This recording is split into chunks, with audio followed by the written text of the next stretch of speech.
Hello everyone, welcome to Coachify. एक आपके लिए काफ़ी इंटरेस्टिंग और इंपॉर्टेंट अपडेट आपके सामने लेके आया होगा गाइस। अभी भी रिसेंटली डीएफसीसीएल ने, जैसे कि आपको उस दिन बताया था हमने कि एक जो शॉर्ट एडवर्टाइजमेंट नोटिस जो है पेपर कटआउट वो रिलीज कर दिया गया था। अभी आज इसका फुल नोटिफिकेशन जो है एडवर्टाइजमेंट नंबर 01DR/2023 ये कंप्लीट हमारा एडवर्टाइजमेंट हमारा रिलीज हो चुका है। कंप्लीट डिटेल एडवर्टाइजमेंट है, सारी चीज़ें यहाँ पे मेंशन कर दी गई। अराउंड 39 पेजेस का हो चुका है ये हमारा डिटेल एडवर्टाइजमेंट। हम लोग देखने वाले कि इसके जो इंपॉर्टेंट इन्फॉर्मेशन है, क्या क्या हमारे पास इंपॉर्टेंट डेट्स है, क्या सिलेबस रहने वाला है, क्या एग्जामिनेशन पैटर्न है, ये आज ही हम लोग 10 से 15 मिनट में सारी चीज़ें डिस्कस करेंगे। देखिए क्विकली, सबसे पहले हमारे पास में यहाँ पे इंपॉर्टेंट चीज़ है, अगर हम लोग देख लेते हैं तो ओपनिंग डेट है आज ही से आपका जो फॉर्म फिलिंग है जो आज शुरू हो रहा है। ठीक है, online date for online registration of application वो है 20 मई 2023 और उसकी जो लास्ट डेट रहने वाली है वो है हमारे पास 19 जून 2023। लगभग हमारे पास में एक महीने इसका पास अवेलेबल है। ठीक है, और एप्लीकेशन करेक्शन के लिए भी हमारे पास विंडो बताया गया, टेंटेटिव शेड्यूल बताया गया। First stage computer based test CBT जो है हमारे पास में अगस्त में होने वाली है।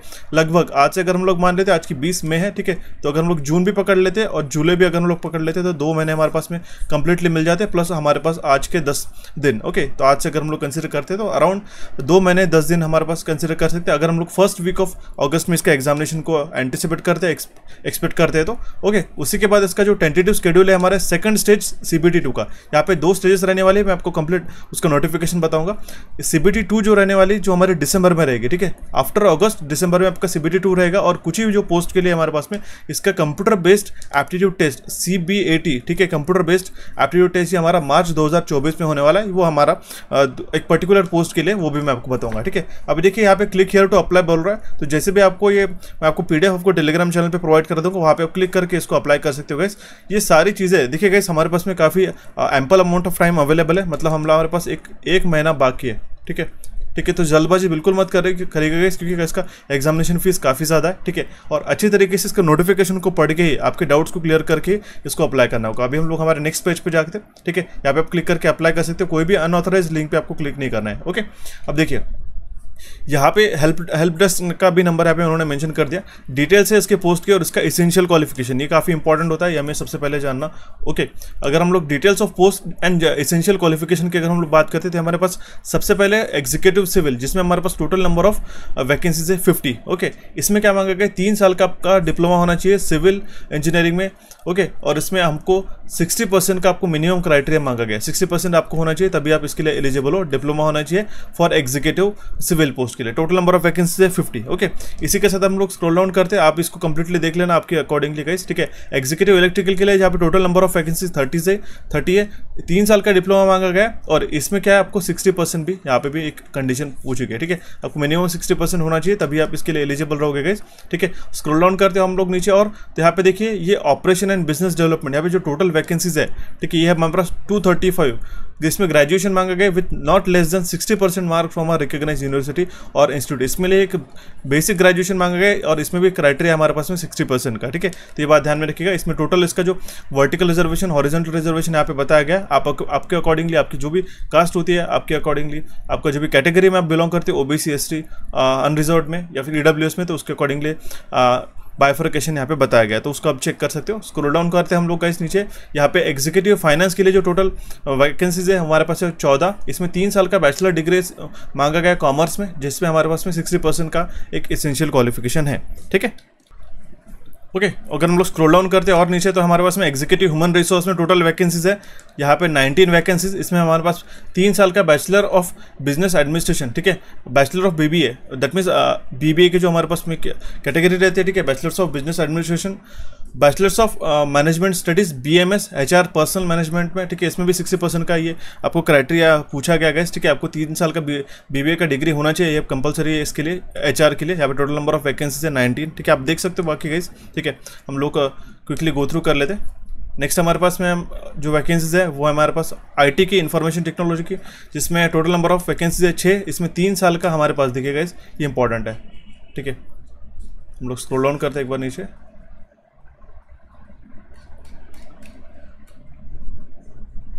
ठीक है, इसमें जो है हमारे पास में 3 साल का BCA मांगा गया है, बैचलर ऑफ कंप्यूटर एप्लीकेशन। ठीक है, और 3 years engineering and diploma in computer science, information technology, electronics and communication, electronics and telecommunication from a recognised university, ठीक है, जिसमें हमारे पास में बेसिक क्राइटेरिया देखिए सभी पोस्ट के लिए 60% एलिजिबिलिटी आपको मांगा गया है, ठीक है। अब देखिए इसके लिए एग्जीक्यूटिव आईटी के लिए बीसीए के एस्पिरेंट्स भी अप्लाई कर सकते हैं, और इसके लिए जो है जिन्होंने डिप्लोमा भी करके रखा है कंप्यूटर साइंस आईटी वगैरह में, ठीक है, इलेक्ट्रॉनिक्स में, वो भी इसके लिए अप्लाई कर सकते हैं एग्जीक्यूटिव इंफॉर्मेशन टेक्नोलॉजी इस पोस्ट के लिए, ठीक है। स्क्रॉल डाउन करते हैं, हमारे पास जो नेक्स्ट 7वें नंबर के जो हमारे पास में जूनियर एग्जीक्यूटिव की पोस्ट है, इसका जो स्केल है ये ध्यान में रखिएगा, इसका स्केल है 25,000 टू 68,000, ठीक है, N5 लेवल का, ठीक है। ये जूनियर एग्जीक्यूटिव की अभी तक के हमने जो पोस्ट देखी वो थी एग्जीक्यूटिव की, ठीक है। जूनियर एग्जीक्यूटिव में सबसे पहले पोस्ट आती है जिसमें इलेक्ट्रिकल के 24 पोस्ट है, ठीक है। इसमें मांगा क्या गया, matriculation with not less than 60% plus 2 साल का इसमें ड्यूरेशन कोर्स मांगा गया, ITI approved by SCVT NCVT, ठीक है। और इसमें क्या पूछा गया, मिनिमम 60% ITI में आपको होना चाहिए, ये सबके लिए कॉमन क्राइटेरिया उन्होंने बताया गया गाइस। स्क्रॉल डाउन करते हैं हमारे पास में नीचे, तो हमारे पास में junior executive signal and telecommunication के लिए यहाँ पे नंबर ऑफ वैकेंसीज काफ़ी अच्छी है 148। इसमें हमारे पास में मैट्रिकुलेशन विथ हमारे पास में ITI हमारे पास मांगा गया है। इसमें बाकी के जो ब्रांचेस है ये आपको पूछे गए, इसमें भी 60% का क्राइटेरिया है, ये भी बात आप ध्यान में रख लीजिएगा। स्क्रॉल डाउन करते हैं मेरे पास नीचे, तो जूनियर एग्जीक्यूटिव मैकेनिकल में हमारे पास में देखिए इसमें मैट्रिकुलेशन ITI या फिर matriculation with not less than 60% plus 1 साल का ITI अप्रूव्ड SCVT NCVT का जो ट्रेड वेल्डर प्लम्बर का एक कोर्स है वो आपको होना चाहिए, इसमें 60% आपको मांगा गया है। ये हमारे पास बेसिक क्वालिफिकेशन है, ठीक है, इस हमारे पास पोस्ट के लिए, ठीक है। अभी देखिए हमारे पास में काफ़ी और चीज़ें है गाइस, वो हम लोग देख लेते हैं, एक बार इसको अच्छी तरीके से पढ़ लेना है कि हमारे पास में एसेंशियल क्वालिफिकेशन कब तक होना चाहिए, ठीक है। इंजीनियरिंग डिग्री हमारे पास में 3 BTech का होना हो सकता है, नहीं हो सकता है, यहाँ पे उन्होंने मेंशन कर दिया, जो पॉइंट नंबर 5 है ये आप देखिएगा, ठीक है। हम लोग और स्क्रॉल डाउन कर लेते हैं नीचे, ओके। इसका मेजर चीज़ है अभी ये हमारे पास में एज लिमिट, ओके। देखिए एज लिमिट पे हमारे पास है 1 जुलाई 2023 का आपको डेडलाइन दी गई है। इस डेडलाइन के बीच में हमारे पास में एग्जीक्यूटिव लेवल के लिए आपको एज लिमिट होना चाहिए 18 से 30, और सेम है आपकी जूनियर एग्जीक्यूटिव के लिए 18 से 30 साल की उम्र के बीच में होनी चाहिए, ठीक है। जो अपर एज लिमिट है रिलैक्सेबल है under the subject submission of requisite certificates. अब इसमें क्या बताया गया, 5 ईयर्स SC/ST कैंडिडेट्स के लिए 3 साल के लिए आपको एक्सटेंशन मिल जाएगा if you belong to OBC non criminal candidates के लिए, ठीक है। 10 साल के लिए PWD कैंडिडेट्स के लिए एस्पिरेंट्स के लिए ये इन्होंने एज रिलैक्सेशन प्रोवाइड करा दिया है। अगर आप कैटेगरी से बिलोंग करते तो आप ये एज रिलैक्सेशन आप क्लेम कर सकते हो, उसमें कोई कंसर्न नहीं है, ठीक है। इसके बाद आपको बाकी के कैटेगरीज के लिए भी आप ये मेंशन किया गया, okay. Horizontal reservation ex serviceman candidates के लिए क्या है, नो ऑब्जेक्शन सर्टिफिकेट, और बाकी सारी चीज़ें मेंशन कर दी। हम लोग आगे बढ़ते हैं, ये इंपॉर्टेंट पोस्ट ये है अभी हमारे पास में सिलेक्शन प्रोसेस जो है, ठीक है। अभी ये बात ध्यान में रखिएगा, इसके कारण काफ़ी ज़्यादा कन्फ्यूजन होता है एस्पिरेंट को प्रिपेयर करते हो। Selection process for various post, अभी हमारे पास टोटल नंबर ऑफ पोस्ट है यहाँ पे 9, ओके। यहाँ पे सबसे पहले इस कॉलम में हमारे पास में CBT 1 का CBT 2 यहाँ पे computer based aptitude test CBAT, ठीक है, और यहाँ पे डॉक्यूमेंट वेरिफिकेशन मेडिकल टेस्ट। अब देखिएगा डॉक्यूमेंट वेरिफिकेशन और मेडिकल टेस्ट ये सभी के लिए कॉमन है, अब देख सकते हैं पूरा सभी के लिए कॉमन है इतना एरिया, ओके। सिर्फ अगर हम लोग कंप्यूटर बेस्ड एप्टीट्यूड टेस्ट ये जो 3rd टेस्ट है ये सिर्फ executive operation and business development वालों के लिए गाइस, बाकी सारे पोस्ट के लिए ये एलिजिबल नहीं है, ठीक है। तो अगर आप एग्जीक्यूटिव ऑपरेशन और बिजनेस डेवलपमेंट के लिए ही अप्लाई कर रहे हैं तो आपको ये कंप्यूटर बेस्ड एप्टीट्यूड टेस्ट ये भी देना पड़ेगा अलॉन्ग विथ, ठीक है, CBT 1 और CBT 2। CBT 1 के साथ CBT 2 के साथ में आपको 3rd टेस्ट भी देना पड़ेगा। लेकिन अगर इस पोस्ट को छोड़ के अगर आप बाकी सारे पोस्ट के लिए अप्लाई करते हो तो उसमें आपको इस केस में आपको जो है ये CBT 1 और CBT 2 दोनों टेस्ट देना रहेगा। अब मैं आपको देखूंगा कि किस तरीके से सिलेक्शन होगा, ये काफ़ी इंपॉर्टेंट, अब देखिएगा, ठीक है। स्कीम ऑफ एग्जामिनेशन में हम लोग आते हैं। स्कीम ऑफ एग्जामिनेशन में क्या है, there shall be 2 stage CBT first stage and CBT second stage, ठीक है। First stage computer based test होगा, उसके बाद आपका दूसरा टेस्ट होगा, ठीक है। The standard of question for both first and second stage CBT will generally in conformity with the educational standard prescribed in the both post. मतलब क्या है कि इसका जो स्टैंडर्ड रहेगा, लेवल ऑफ क्वेश्चन रहेंगे CBT 1 और CBT 2 में, तो आपकी अगर एग्जीक्यूटिव के लिए अप्लाई कर रहे हैं तो उसके लेवल का रहेगा, उसका जो मिनिमम क्वालिफिकेशन है जैसे डिप्लोमा वगैरह मांगा गया, ठीक है। और अगर आपको जूनियर एग्जीक्यूटिव के लिए आप बात कर रहे हो तो उसमें आपका जो बेसिक आपको 10+ आपको ITI के कोर्सेज के मांगा गया, उस लेवल के उस एजुकेशन क्वालिफिकेशन लेवल तक की जितना आपका क्वेश्चन का लेवल रहता है वहाँ तक ही आपको ये CBT 1 और CBT 2 में क्वेश्चंस पूछे जाएंगे, ठीक है। यहाँ तक क्लियर है। इसके बाद मेजर चीज़ आती है कि आपको नेगेटिव मार्किंग रहेगा दोनों स्टेज में। There shall be negative marking in both first and second stage CBT as such 1/4 of marks will mark allotted for each question shall be deducted. मतलब एक क्वेश्चन के पीछे आपका अगर गलत हो गया आता है तो 1/4 मार्क आपका यहाँ पे काट दिया जाएगा। अगर मान लो एक क्वेश्चन के लिए 1 मार्क है तो आपके 0.25 मार्क्स काट दिए जाएंगे। ये बात ध्यान में रखिएगा, ये एसेंशियल है, इंपॉर्टेंट है। ठीक है, देखिए फर्स्ट इंपॉर्टेंट पॉइंट है कि फर्स्ट स्टेज सीबीटी जो रहेगा वो फर्स्ट स्टेज सीबीटी जो है वो स्क्रीनिंग नेचर का रहने वाला है। ठीक है, उसको सिर्फ आपको छाटा जाएगा। ठीक है, आपको मिनिमम जो नंबर ऑफ वैकेंसीज आती है गाइस, अगर आपको उसको एक ही टेस्ट लेते हैं तो उसमें काफ़ी दिक्कत हो जाती है उसको स्क्रीनिंग करने की, इसलिए उन्होंने 2 सीबीटीज लेके आए, CBT 1 और CBT 2। इसमें क्या होगा मैं आपको बता देता हूँ। ठीक है, देखिए CBT 1 जो है ये सिर्फ उसका स्क्रीनिंग किया जाएगा। ठीक है, ओके, इससे काफ़ी सारे एस्पिरेंट को छाटा जाएगा, इससे काफ़ी एस्पिरेंट्स को स्क्रीनिंग की जाएंगी। ठीक है, इसके बाद में जो स्कोर रहेगा नॉर्मलाइज स्कोर CBT 1 का वो भी यूज़ किया जाएगा सिर्फ शॉर्ट लिस्टिंग के लिए। It is only used for short listing candidates for the CBT 2। ठीक है, ये CBT 1 का जो स्कोर रहेगा सिर्फ और सिर्फ आपकी CBT 2 में पहुंचने के लिए रहेगा। ठीक है, बाकी उसका कोई यहाँ पे सिग्निफिकेंस नहीं है। ओके, और जो टोटल नंबर ऑफ कैंडिडेट्स जिसको शॉर्टलिस्ट किया जाएगा ये अभी हमारे पास में नेक्स्ट पेज में। अब देखिएगा यहाँ पे इंपॉर्टेंट है कि second stage computer based test में 20 गुना, ठीक है, जो सेकंड CBT रहेगा उसमें 20 गुना जो कम्युनिटी वाइज वैकेंसीज रहेगी, जो मेरिट लिस्ट लगेगी CBT 1 में उसके अकॉर्डिंग लिया जाएगा। ठीक है, और ये जो एक ही पोस्ट के लिए कंप्यूटर बेस्ड एप्टीट्यूड टेस्ट इसमें सिर्फ 8 गुना रहेगा। ठीक है, तो आप बाकी सारे पोस्ट के लिए एलिजिबल हो तो आप समझ जाइएगा कि आपके जितने भी कम्युनिटी वाइज वैकेंसीज है उसके 20 गुना फिल्टर किए जाएंगे। ठीक है, तो आप अभी से आप इसको अंदाजा लगा सकते हो। हालांकि वैकेंसीज कम या ज़्यादा हो सकती है, बट जितने भी आपके पास वैकेंसीज है, ठीक है, तो उसके मल्टीप्लाइड बाय 20 आप इस तरीके से आप निकाल सकते हो कि इतने बंदे, इतने एस्पिरेंट जो है आपको स्क्रीनिंग किए जाएंगे इस चीज़ के लिए। ठीक है, ये तो बात हो चुकी है हमारे किस तरीके से स्क्रीनिंग रहेगा करके। अगर हम लोग स्क्रॉल डाउन करते, अब ये है इंपॉर्टेंट हमारा स्टेज 1 CBT का सिलेबस। ओके, देखिएगा stage 1 CBT will consist of 100 question. कितने क्वेश्चन रहेगा? 100 क्वेश्चन। इसको हम लोग एक बार साइड कर लेते हैं। ठीक है,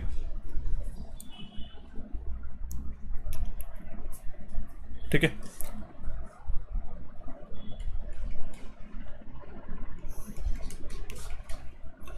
राइट, यहां तक आ चुके हम। 100 क्वेश्चंस रहेगा ऑब्जेक्टिव टाइप में, जिसमें हर एक क्वेश्चन के लिए 1 मार्क रहेगा।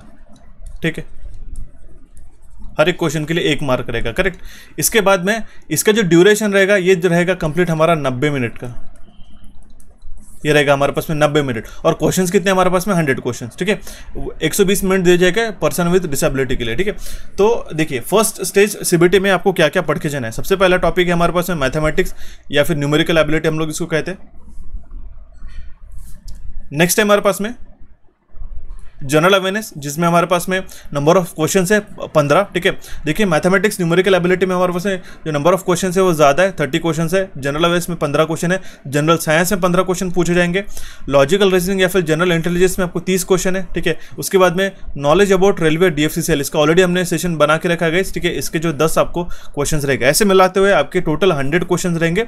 कितना समय आपको दिया जाएगा? 90 मिनट, 1.5 घंटा रहेगा आपके लिए। ठीक है, ये CBT 1 का आपका पैटर्न हो चुका। अभी देखिए सेकंड स्टेज में जाओगे, इसके स्क्रीनिंग होगा आपका, तो next second computer based test आपकी ली जाएगी। ठीक है, वो आपको डेट ऑलरेडी बता चुका है मैंने, अगस्त के बाद में। ठीक है, इसमें क्या है कि इसमें क्वेश्चंस रहेंगे 120 क्वेश्चन। मैं इसका पैटर्न भी बताने वाला, आगे सबसे एंड में सिलेबस भी है। ठीक है, ऑब्जेक्टिव टाइप क्वेश्चंस रहेंगे, हर के लिए 1 मार्क रहेगा।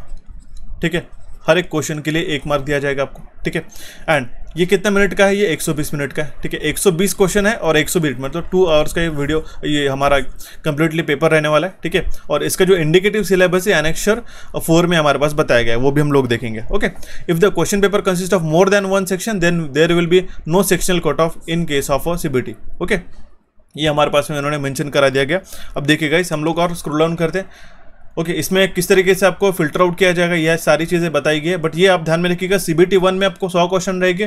ठीक है, 90 मिनट का आपका टाइम रहेगा। उसके स्क्रीनिंग उसको क्लियर करने के बाद, उसको पास करने के बाद ही आप CBT 2 में जाओगे, जिसमें हमारे पास में 120 मिनट में आपको 120 क्वेश्चन सॉल्व करने हैं। इसमें भी 1 मार्क पॉजिटिव रहेगा और हमारे पास 1/4 नेगेटिव रहेगा। एप्लीकेबल है सभी के लिए। ठीक है, इसमें क्वालिफाइंग मार्क्स, अब देखिए क्वालिफाइंग मार्क्स ऐसा नहीं कि आपने सिर्फ इतने 40% और 30% और 25% ही लाने, ये स्क्रीनिंग के बाद होगा, इतने तो लाने ही लाने हैं। ठीक है, इसके नीचे अगर आपको चले जाता है तो आप उसके आउट ऑफ द स्क्रीनिंग हो जाओगे। ठीक है, मतलब हम लोग उसमें एलिजिबल नहीं हो पाएंगे CBT 1 में। ठीक है, लेकिन ये पूरा डिपेंड करेगा आपके कट ऑफ हमारे हाईएस्ट रैंक के ऊपर। ठीक है, ये बात आप ध्यान में रखिएगा, इसके अकॉर्डिंगली स्क्रीनिंग किया जाएगा। ऐसा नहीं कि सिर्फ आपको 40% लाना है, इसके ऊपर भी आपको मार्क्स लाने हैं। Okay, objection management portal open हो जाएगा कि इसके कितना चार्जेस रहेगा ये हमारे पास में बताया गया। ठीक है, क्वालिफाइंग मार्क्स कितने हैं, क्या इंस्ट्रक्शन है डॉक्यूमेंट वेरिफिकेशन के लिए बताया गया। आपको मैं पीडीएफ प्रोवाइड करा देता हूँ टेलीग्राम चैनल पे, उसकी चिंता मत कीजिएगा। एप्लीकेशन फीस ये आप ध्यान में रखिएगा, ठीक है। अब देखिए इसके एग्जाम सेंटर सबसे पहले तो ध्यान में रख लीजिएगा, ठीक है। फर्स्ट स्टेज सीबीटी जो होने वाली कंप्यूटर बेस्ड टेस्ट, ठीक है, ये आपके इतने रीजन में रहेगी, ठीक है। आपको काफ़ी सारे मेट्रो सिटीज़ और मेजर सिटीज़ इन्होंने कवर करके रखी है। लेकिन सेकंड स्टेज सीबीटी जो होगी वो होगी दिल्ली एनसीआर रीजन में, कोलकाता में, मुंबई में और चेन्नई में, ठीक है। और ये डिपेंड करता है नंबर ऑफ कैंडिडेट और उसके टेक्निकल और लॉजिस्टिकल फिजिबिलिटी के ऊपर। अगर नंबर ऑफ कैंडिडेट जो अप्लाई कर रहे हैं पर्टिकुलर पोस्ट के लिए वो कम हो चुके हैं, अगर कम हो गए तो हमारा जो सीबीटी रहेगा पोस्ट का सिर्फ ये दिल्ली एनसीआर में ही होगा, ये इन्होंने मेंशन कर दिया। और सीबीआईटी जो टेस्ट है एक पर्टिकुलर एग्जामिनेशन के लिए वो सिर्फ हमारा दिल्ली और एनसीआर रीजन में ही होगा, ऐसा उन्होंने ऑलरेडी मेंशन कर दिया। और आपकी कोई भी रिक्वेस्ट एक्सेप्ट नहीं करेगी वो कि अगर आपका डेट, एग्जामिनेशन सेंटर, शिफ्ट अगर आपको चेंज कराना है तो ये एप्लीकेबल नहीं रहेगा एज ऑलवेज, ओके। इसका मॉडिफिकेशन ऑफ एप्लीकेशन ये सारी चीज़ें बताई गई है। और देखिए इसकी फीस जो थी अभी हमने देखा,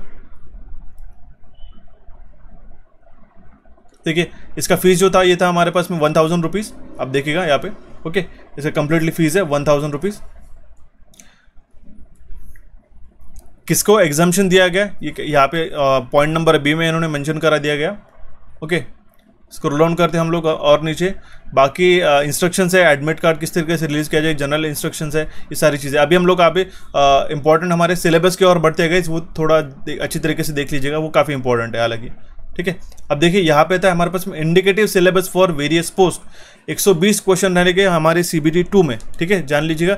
एग्जीक्यूटिव सिविल में इसमें पार्ट 1 में 24 क्वेश्चन रहेंगे जिसमें जनरल नॉलेज, जनरल एप्टीट्यूड और रीजनिंग के क्वेश्चन रहेंगे। और पार्ट 2 देखिए किस तरीके से बाइफर्केशन किया गया, ठीक है। 24 + 96, ठीक है, 24 + 96, ओके।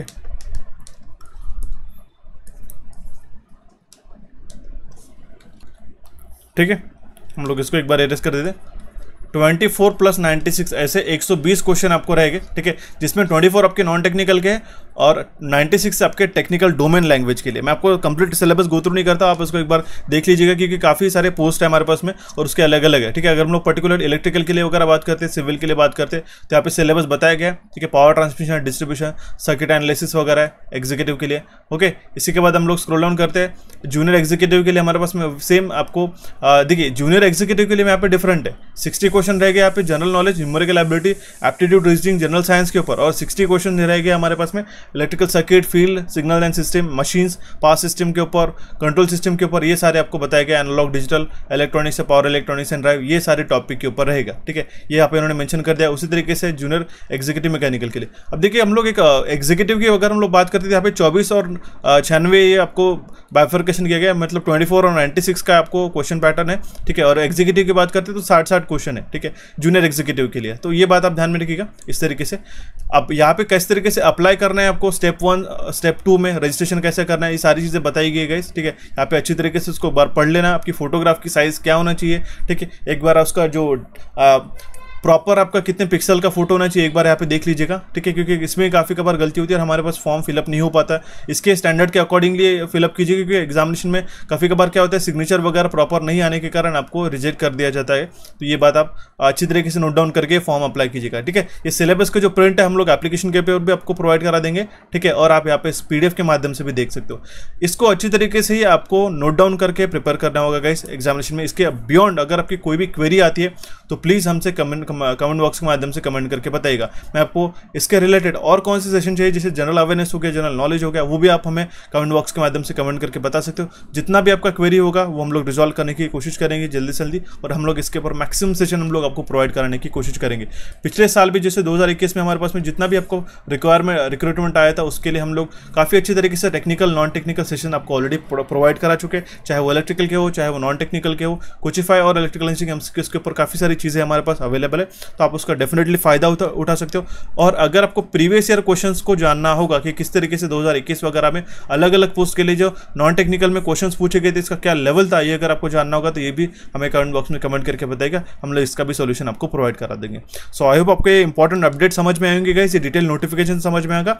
टेलीग्राम चैनल से डेफिनेटली जुड़िएगा, उसके लिंक आपको डिस्क्रिप्शन बॉक्स में आपको दे रहा हूँ, ठीक है, जहाँ से आप ये PDF को डाउनलोड कर सकते हो और इसके अकॉर्डिंगली इसको अच्छी तरीके से पढ़ सकते हो। वहाँ पे आप हमसे इंटरेक्शन भी आप कर सकते हो time to time. So thank you for watching this update guys. इस अपडेट को आपके दोस्तों के साथ भी शेयर कीजिएगा, कोई भी रिक्वायरमेंट आती है तो हमें कमेंट बॉक्स के माध्यम से जरूर प्रोवाइड कीजिएगा। So thank you for watching once again, और कोई भी रिक्वायरमेंट है तो टेलीग्राम सेक्शन से ज़रूर जुड़ के हमारे पास पूछेगा। ओके, सो मिलते गाइज अभी हमारे नेक्स्ट सेशन में जल्दी से जल्दी।